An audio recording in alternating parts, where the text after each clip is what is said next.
just hate it when Boyce gets up here and starts making comments about, all the better singers and so forth, song leaders that are in the church here, that you should come back and visit sometime. Because, see, I have to follow that by saying, I understand that the eldership here is hiring me week at a time, but likely if you come back, I'm sorry, it's not gonna, unless I get sick and one of these guys, yeah, I got another one, maybe. It's good to see everybody here this morning.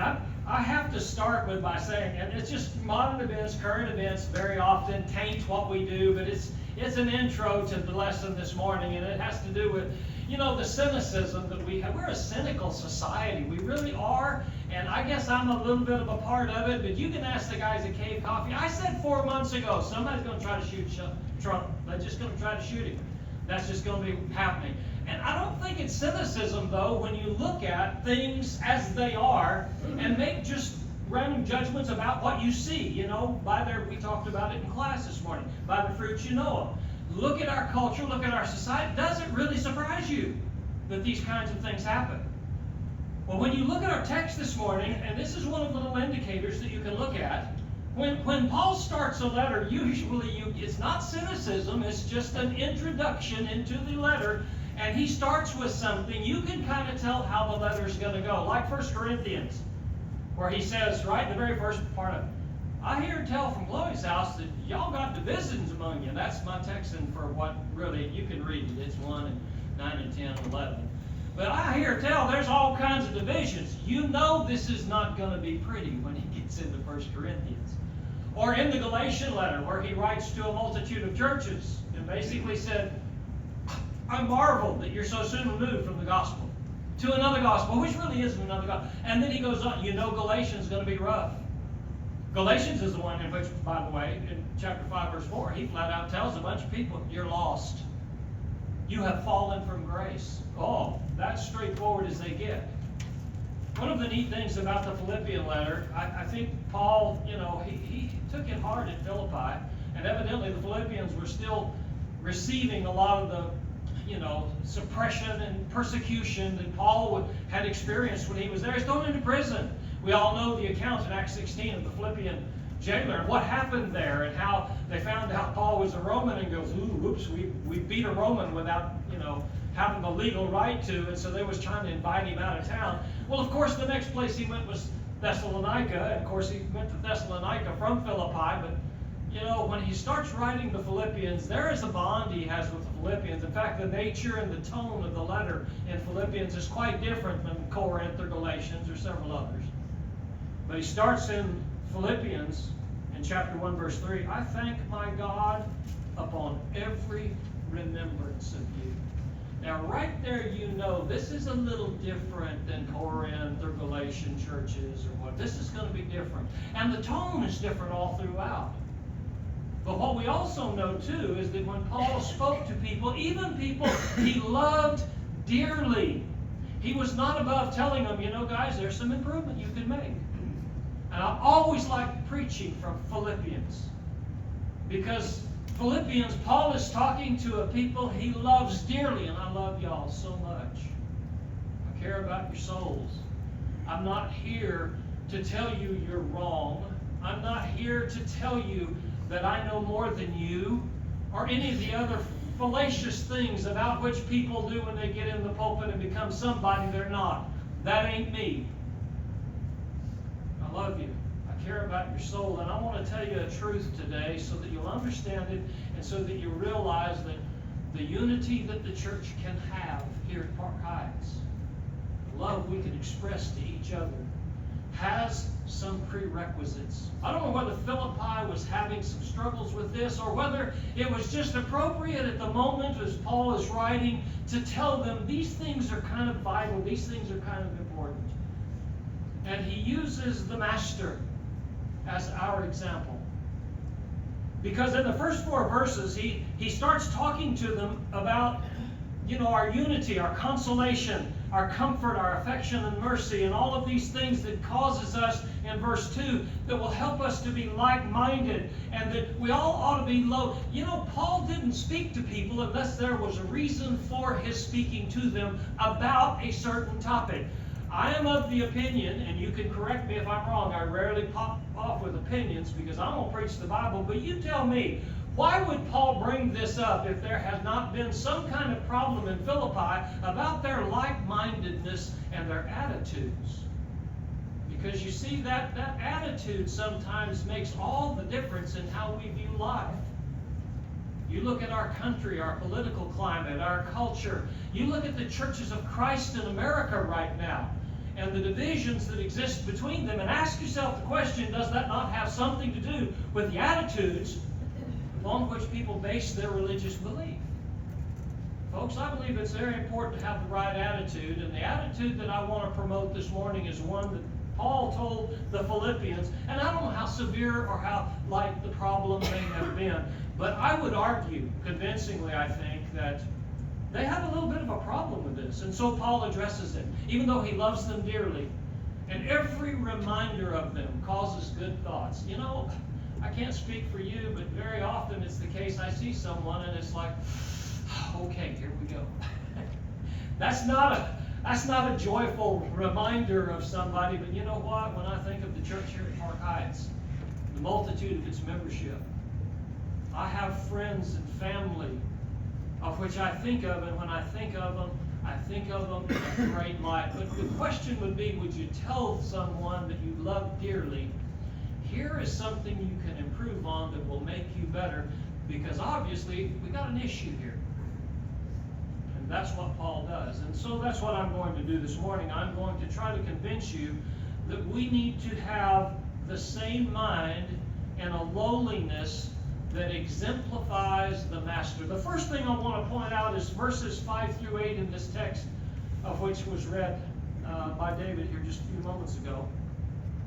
Let this mind be in you, which was also in Christ. I don't know whether you've ever pursued that verse much or not. I'm not going to elaborate because this entire section of verses is about, at my last count, 35 to 40 sermons, depending upon how you divide it up, okay? Not going to do that to you this morning, all right? Just going to go briefly through it and kind of look at it as an overview.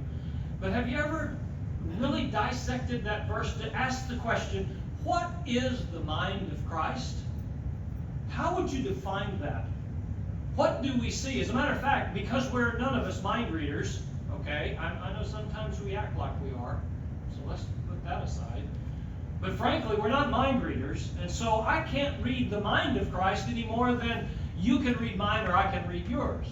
But what we can do is from the manifestation of conduct, actions, speech, we can know what the mind of Christ is. And so we don't have time to go through the Synoptics and John to dissect everything Jesus did and said, but what we can do is look at several little points that he made. Like, for instance, I came here to do God's work. There was an urgency in it. I'm going to work now because there's coming a time when the night will get here and there's not going to be any work done.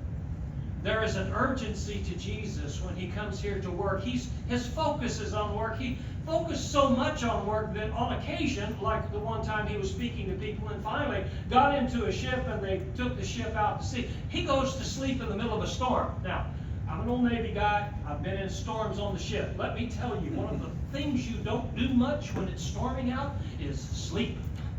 I mean, for the first point, unless you're triced in, that's the term that they use in the Navy, unless you're tied into your rack, your bed, about the time the ship takes a roll, you're in the floor. And I watched the new guys do that on occasion. It was the source of great deals of humor, and it's hard for a guy to live down after he was told, you need to tie yourself into your rack, trice yourself into your rack. And they go, oh, I've never heard of a thing like that. And sure enough, the first roll they took, boom, in the floor they were.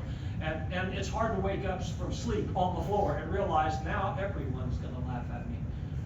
Jesus was so tired from the urgency of his message that he went to sleep in the back of a ship. This gives us an indicator of the mind of Christ. I'm only giving an example here so that we can understand. When this text is stated, this is, I think, one of the most powerful statements of Paul's entire letters. let this mind be in you. It implies you need to know the mind of Christ. But what's cool is he goes ahead and for this specific illustration, for this application, he gives us what he's meaning. Notice what he says. He's equal with God, but that's not something he felt like he needed to hang on to, because had he done so, you and I would have no hope whatsoever. He was willing to sacrifice that.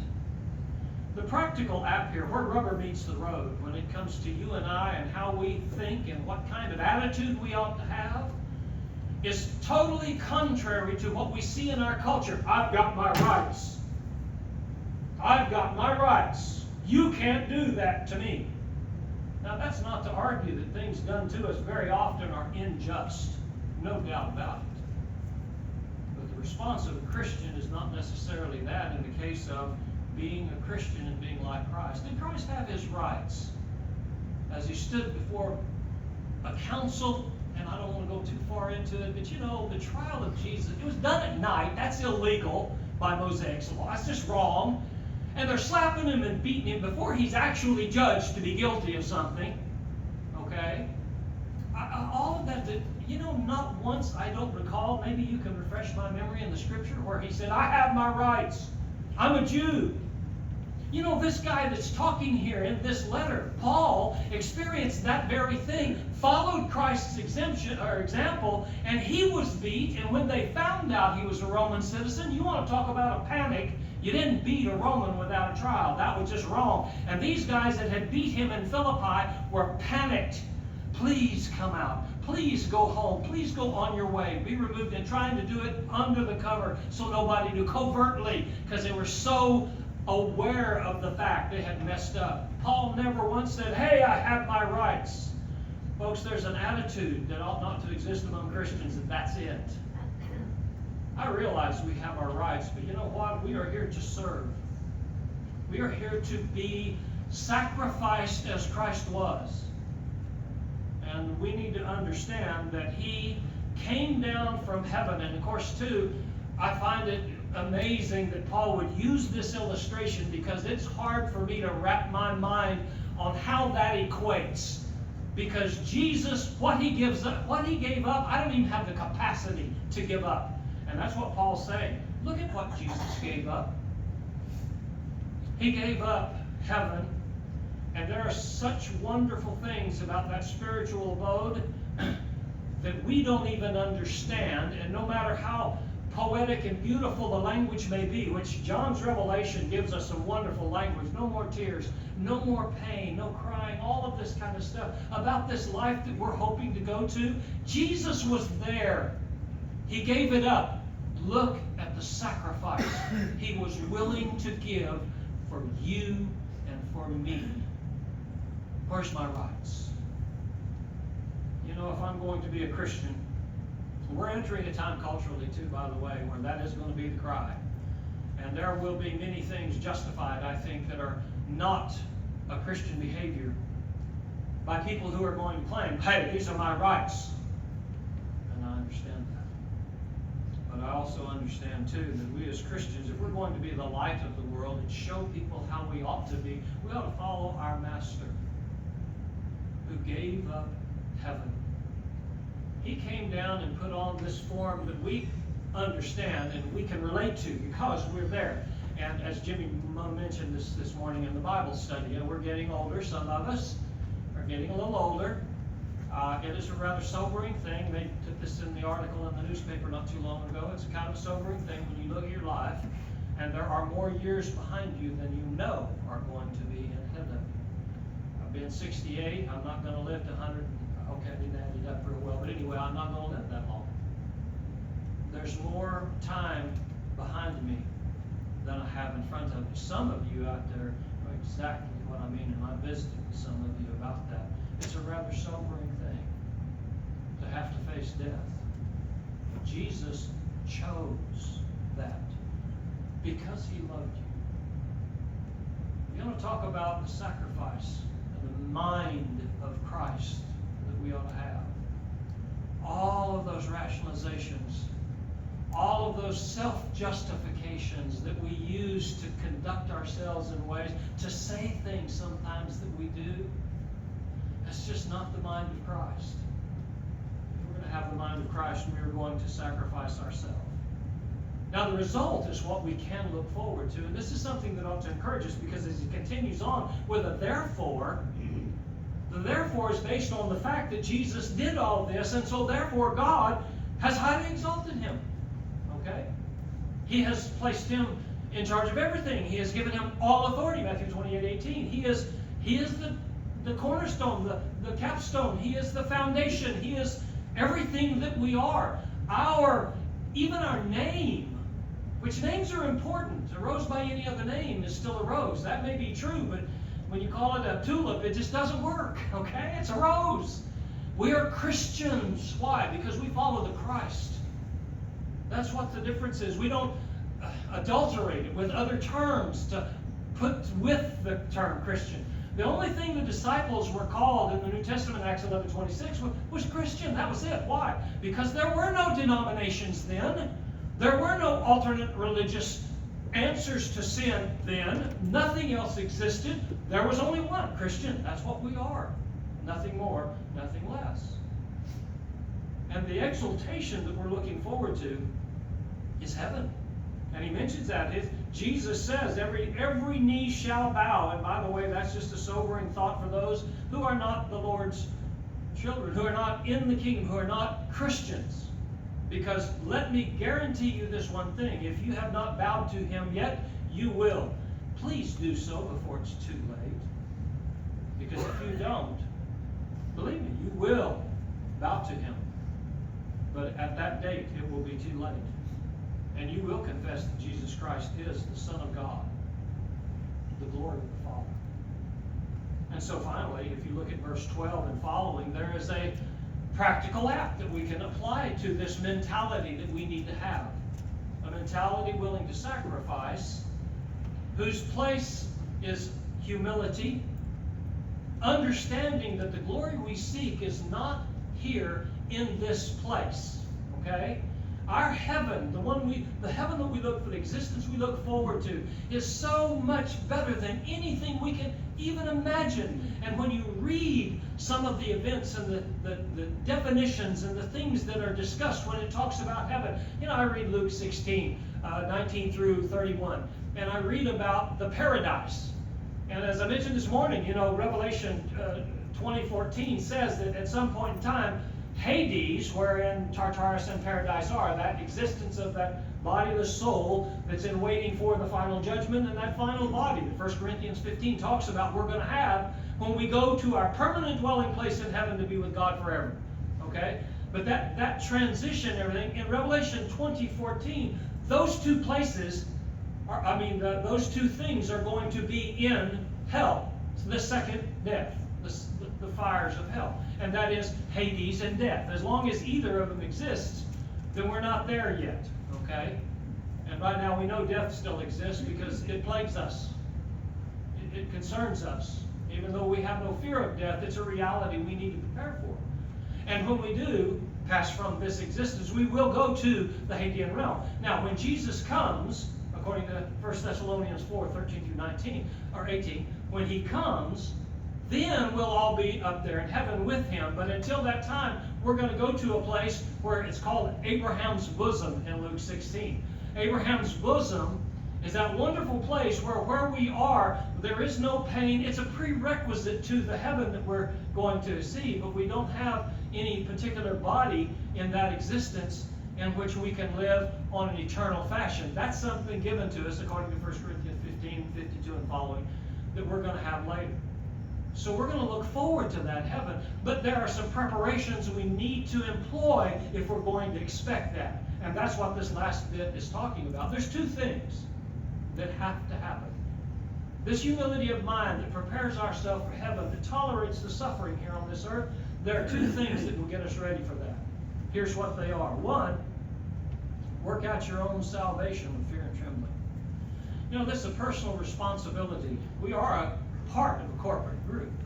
And Jesus did die to save and establish his church. and we are a part of, if we are Christians, His church, His kingdom, His body. There are many terms that are very similar in the Bible that describe what we have this morning here, a corporate group. Okay? But when it comes to you being a member of that corporate group, that's a choice you make. And what's ironic about it is that someone can make that choice, and I mentioned this a while ago in Galatians 5:4. Someone can make that choice, like evidently several Christians in the Galatian churches had done, but because of their departure from the truth of Christ, for something other than the truth of Christ, they had fallen from grace. That's what the Bible says. And so therefore we can be assured that just because we come to an assembly like this and we fill a chair and we participate in the worship items that we go through that are authorized by God, doesn't guarantee in some way, shape, or form that we are His child. Oh no, quite the contrary. There are tares in the wheat. Jesus told a parable about that. And He said to the guys that were in charge of the field, oh, Master, the guy said, Master, let us run in there and pull up the weeds, man. Let's get them out of there. And Jesus said, no, don't worry about it. Let them grow together. It'd be hard to imagine, as much as I love this church and every person in it, if one of you just didn't have your mind right, you don't have the mind of Christ, and the way you treat your brethren, and the way you submit to God. Here I am preaching to you and trying to help you and encourage you, and all the while, God knowing, no, that's not mine. He's or she's not my child. They have fallen from grace. So we need to work out our salvation in fear and trembling. It's one of those deals where we need to know why we're God's child. We need to know how we become God's child. We need to know what we need to be doing as God's child. You know, when he wrote the Philippians, Paul was, and no doubt I'm sure that the bulk of the majority of these people were Christians. And he was writing to them as Christians, as saints. But even they had some issues here that caused him to write to them and say, you need to have the mind of Christ. And so I would do nothing more than tell you to remind you, as Paul did the Philippians, you need to have the mind of Christ. And what that involves is working out your own salvation. You need to know with no shadow of a doubt that you are God's child. If there's any doubt in your mind, you need to fix that. Now, we always offer an invitation in song, and that's one of the ways we encourage people to do the right thing. You need to work out your own salvation in fear and trembling. The second thing that he mentions there is in verse 13, and that to me is more not a thing we do, but a thing we know. Something we understand. It is God who works in you both to will and to do for his good pleasure. Number one of those, or part A of that second one, is that it is God who works in us. It's not me and you, okay? Jeff ain't somebody. Just because he happens to be standing here talking to you, he ain't somebody. Okay? He's not to be elevated at all, ever. I love this pulpit up here. The pulpit is raised. I don't know whether you noticed that or not. I don't know, maybe the last preacher was really, no, Tom was pretty tall, but anyway, it's real short, like it was for a short guy to preach, you know. I don't know. But the stage is not elevated because a preacher ought not to be elevated. He's just one of you. He's a part of your family here. He's just working to try to get us all to heaven. That's our focus, to go to heaven. And it's God who works in us. And if God's not working in us, we're not doing a good work. Okay? We need to quit whatever that work is. We need to start doing the work that God wants us to do. But the second part, B part of that, is we are here for his good pleasure. You know, the manifestation of this self-centeredness, this my rights, comes from the idea of not realizing that the mind of Christ was such that he sacrificed everything for you and for me. And the question becomes, what are you willing to sacrifice for your master and God? What are you willing to sacrifice? Because it's God that we ought to be pleasing. And I can guarantee you this, if we please God, we will please each other. That's going to happen. I would say that with some qualification. We'll please each other if those that we attempt to please by doing God's will love God like we do. You know, our unity has a lot to do with our subservience and fealty and service to God. That's what gets us unified. If you're serving God in the way He asks you to serve, and I'm serving God in the way He asks, 1 John says, we have fellowship with one another. It's when we decide to do something in our own mind for our own privilege, for our own station, for our own selfish desire. That's where James says wars come from. When you start right there and you start doing something for you, that's where it goes under. If we're going to have the mind of Christ, we're going to love each other in such a way as we're going to do everything we can to hang on to that hand and drag them to heaven. Kicking and screaming, I don't care, but let's go together. That's where we're headed. We're here to do God's will. We don't need to ever lose sight of the fact that it is never about me. Never. It's always about God. How's your mind this morning? Where is your mind this morning? Are you serving God like you should? And if you're not, you need to work out your salvation in fear and trembling. And I like that phrase that comes with it, because the consequences of not doing what God said. I was just talking with a man just briefly a while ago about how is it that people can reject God? I don't know, but people do. And it's like, it bumfuzzles me. What's going through your mind? Do you want to go to hell? I only know of one song where some rock guy said, oh, we're on the highway to hell. And he's right. He keeps living like he is. That's where he's going. Why would anybody want to go there? Don't we want to go to heaven? If you do, you need to get your mind right. And when you get your mind right, you will be like Christ. If you're not that way now, whatever the reason, whether you're not a Christian or you are and haven't been living right, we always offer a song, an invitation to let you know this is as good a time as any to make it right. If you want to do that, we'll stand and we'll sing, and we'll let you respond.